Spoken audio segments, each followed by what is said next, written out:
नमस्कार दोस्तों, मैं सुंदर जांगड़ा अपने YouTube चैनल मैथ्स बाई सुंदर जांगड़ा में आपका स्वागत करता हूं।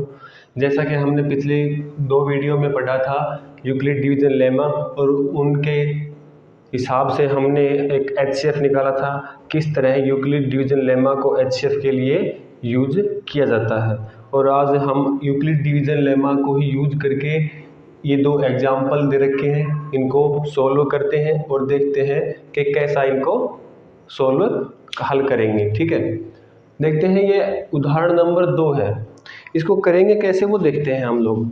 एक बार हम इसको पढ़ लेते हैं। तो दर्शाइए कि प्रत्येक धनात्मक समपूर्णांक 2q के रूप का होता है। तो क्या बोला इसने? धनात्मक समपूर्णांक।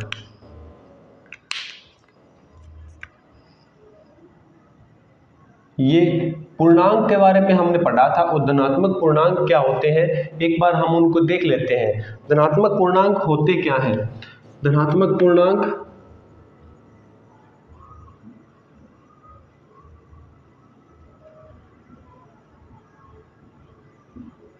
पूर्णांक जो नंबर 0 के दोनों तरफ पॉजिटिव और नेगेटिव हो। सॉरी, धनात्मक नहीं, पूर्णांक। पूर्णांक क्या होते हैं?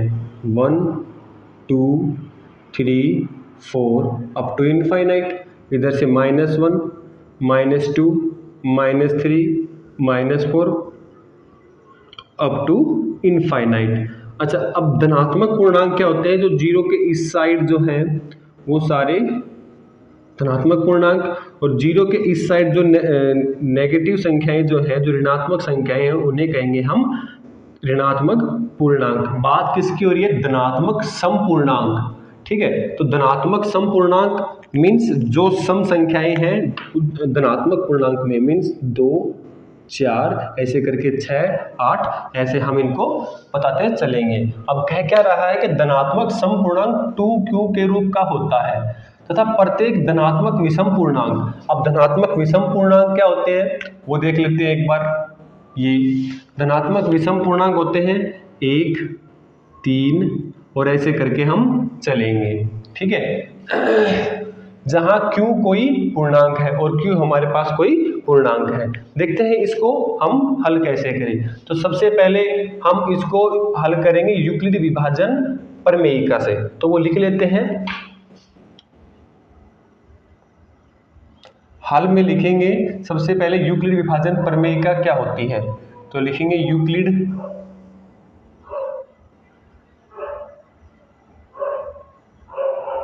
विभाजन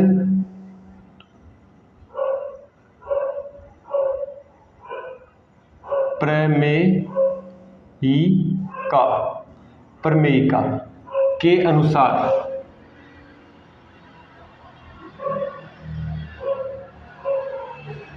यूक्लिड विभाजन प्रमेयिका के अनुसार क्या होता है कि हम कोई भी 2 नंबर्स, मान लो a अपो डिवाइड में यानी भाग में b है, तो इसे हम कैसे लिखेंगे? इसे लिखेंगे a = b q + r, और यहाँ पे r की जो वैल्यू होगी वो होगी 0 और 0 से बड़ी और 0 के इक्वल और b से छोटी। तो यहाँ पे ये बात हम लिख लेंगे।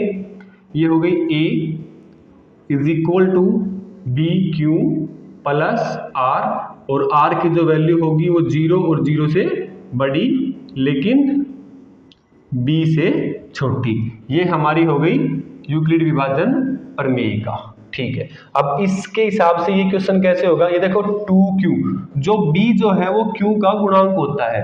तो यहाँ पे हम मान लेते हैं, तो यहाँ पे b जो है वो q का गुणांक होता है, तो मतलब b की वैल्यू हमारे पास 2 हो गई, मतलब हमें b की वैल्यू फिक्स मिल गई।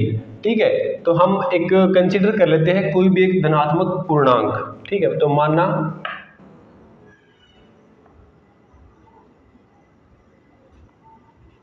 धनात्मक पूर्णांक a है तथा b = 2 होगा। यहाँ तक सब ठीक है। इसके बाद हम देखेंगे आर की वैल्यू क्या क्या होंगी। तो आर की वैल्यू किन किन के बीच में है, 0 और बी के बीच में। मीन्स आर की जो वैल्यू होगी हमारी वो 0 और बी के बीच में होंगी। तो ये बात समझ में आई। अच्छा, आर की वैल्यू 0 और बी की वैल्यू हमारे पास क्या है 2। तो आर की वैल्यू क्या क्या हो सकती है यहाँ पे, आर की वैल्यू यहाँ पे होंगी क्या, आर की वैल्यूज होंगी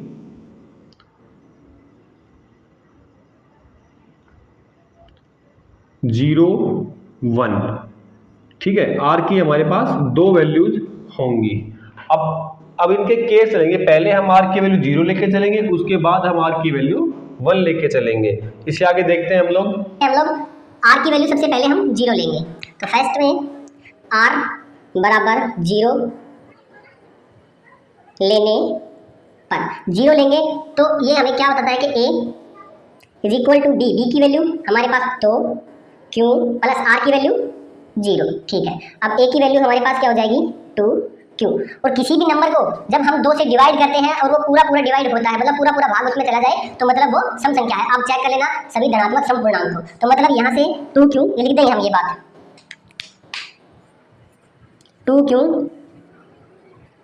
2 से भाज्य है, इसलिए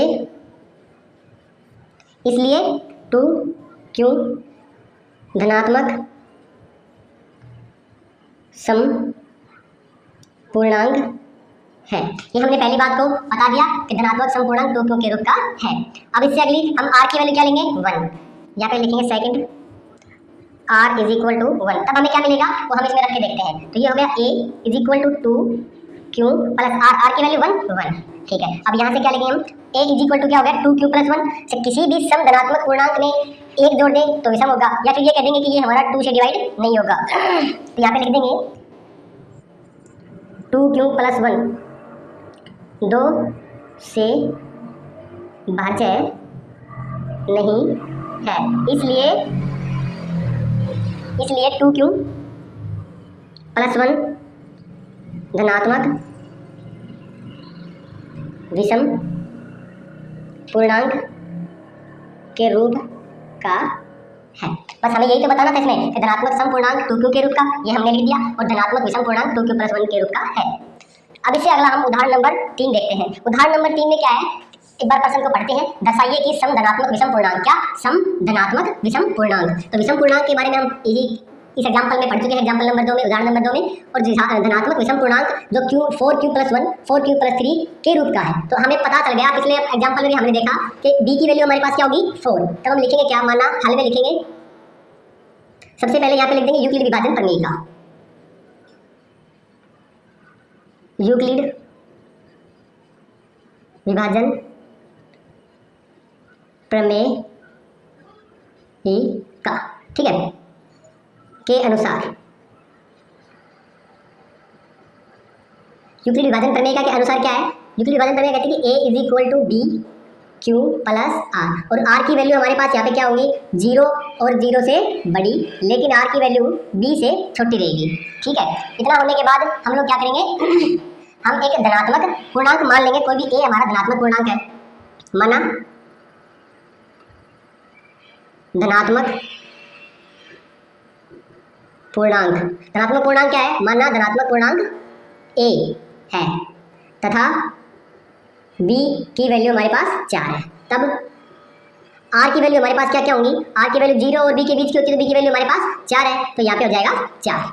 ठीक है, इतनी बात समझ में आई। इससे आगे हम देखेंगे, इससे आगे क्या है r की क्या क्या वैल्यूज हो सकती है यहाँ पे। तो r की वैल्यूज होंगी यहाँ पे क्या, r की वैल्यूज होंगी यहाँ पे 0 भी होगी, 1 2 और 3, 4 नहीं होगी क्योंकि ये लेस देन का साइन है। ठीक है, ये 4 ना होकर 4 से कम हमारी मान होंगे r के। ठीक है, अब हम यूक्लिड विभाजन प्रमेय का में इन सभी की a b और r का मान रखेंगे। अच्छा, r का मान सबसे पहले 0 लेंगे, r फर्स्ट में r बराबर 0 लेने पर, r का मान 0 लेने पर हमें क्या मिलेगा, तो देखते हैं a बराबर 4q प्लस 0। ठीक है, और a इज इक्वल टू होगा 4q। यहाँ से हम ये बात कह देंगे कि 4q 2 से भाज्य है, इसलिए 4q धनात्मक विषम पूर्णांक के रूप का नहीं है। अगर 2 से विभाजित नहीं होता तो ये होता धनात्मक विषम पूर्णांक, अगर 2 से विभाज्य है तो हम कहेंगे धनात्मक विषम पूर्णांक नहीं है। इससे आगे हम लेंगे सेकंड केस में। सेकंड में लेंगे हम r इज इक्वल टू 1। अब इसमें रखे देखते हैं सभी a, b और r का मान यूक्लिड विभाजन प्रमेय का में। तो यहाँ से हमें क्या मिलेगा, यहाँ से हमें मिलेगा a is equal to 4q plus 1, ये लिया। उसके बाद हम ये यहाँ पे कह देंगे 4q प्लस 1 जो कि 2 से विभाज्य नहीं है, लिख देंगे 4q प्लस 1 2 से भाज्य नहीं है, इसलिए 4q प्लस 1 धनात्मक विषम पूर्णांक के रूप का है। समझ में आई ये बात। इसी तरह हम r की वैल्यू 2 लेंगे सेकंड केस में। थर्ड केस में r इज इक्वल टू 2 लेने पर r की वैल्यू 2 लेने पे हमें क्या मिलेगा, हमें मिलेगा a is equal to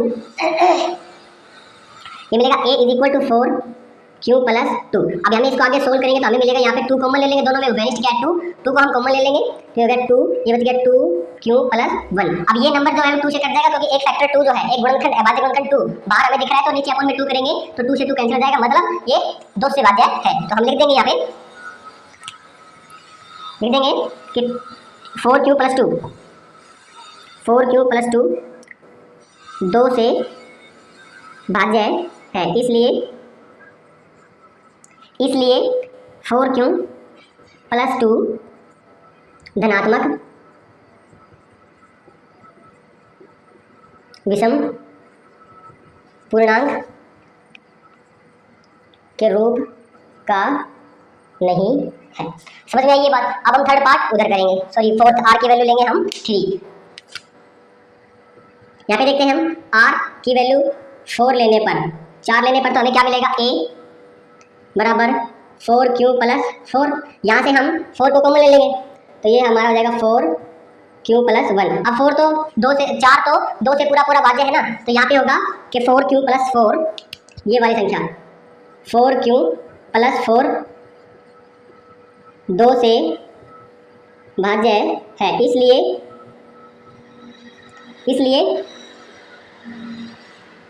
sorry यहाँ पे हम r की जगह r की वैल्यू 3 लेंगे, 4 तो हम ले नहीं सकते, तो यहाँ पे हम r की वैल्यू 3 लेंगे, यहाँ पे भी हम 3 लेंगे और यहाँ से कॉमन नहीं आएगा तो यहाँ पे हम करेंगे ऐसे ही रहेगा, तो यहाँ पे क्या करेंगे 3। अब 2 से भाज्य है, भाज्य नहीं है, इसलिए 4q प्लस 3 धनात्मक विषम पूर्णांक के रूप का है। ऐसे हम एग्जाम्पल नंबर 2 और एग्जाम्पल 3 को ऐसे हम लोग हल करेंगे। अगली स्लाइड में हम देखेंगे कि हमारा क्वेश्चन नंबर 2, 4, 5 कुछ इसी तरह से हम लोग उनको हल करेंगे। देखते हैं अगली स्लाइड में।